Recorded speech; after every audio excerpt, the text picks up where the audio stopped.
El Espíritu Santo está donde se ama. Él ha derramado en nuestros corazones el amor, ha infundido en nuestro interior el amor. Si lo pones en acción, Él está siempre presente. Si te detienes, si te bloqueas, Él calla, deja de hablar. Más aún, puede suceder que se infiltre algo negativo dentro de ti, no solo algo malo, sino que proceda de otro tipo de espíritu, del príncipe de este mundo, como dice Jesús, y que el diablillo venga también a tentarte. En cambio, si estás en el amor, estás siempre en la luz y estás siempre bajo el influjo del Espíritu Santo. Entonces, para mantener siempre este clima, es necesario que ustedes estén siempre en el amor. Naturalmente me dirán, pero Chiara, esto no es fácil.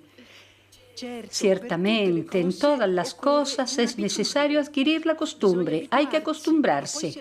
Pero después gozamos de gracias especiales, de impulsos especiales del Espíritu Santo, toques divinos en el alma que te ayudan a caminar, que te hacen ir adelante. Los experimentarán en su vida. Amar siempre.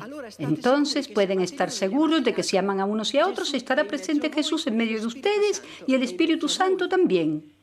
Ya conocen la técnica de nuestro amor, es decir, del amor cristiano, que se apoya en 4 puntos. Sería suficiente uno para hacerse santos.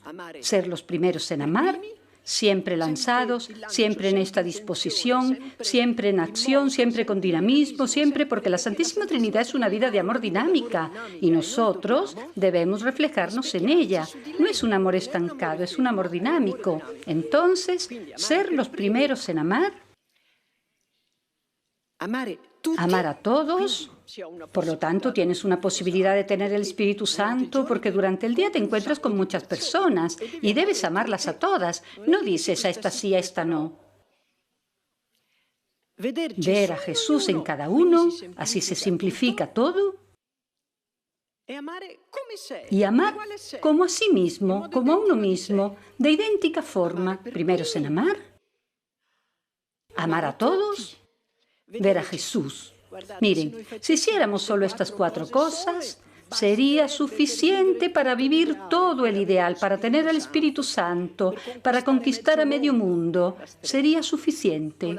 Con el paso del tiempo, también cada uno de sus movimientos, cada sonrisa, cada paso, cada acción, será cada vez más efecto del Espíritu Santo en ustedes. Por lo tanto, ánimo. Vayamos adelante por este camino y llenaremos el mundo de Espíritu Santo que hace nuevas todas las cosas y renueva el mundo.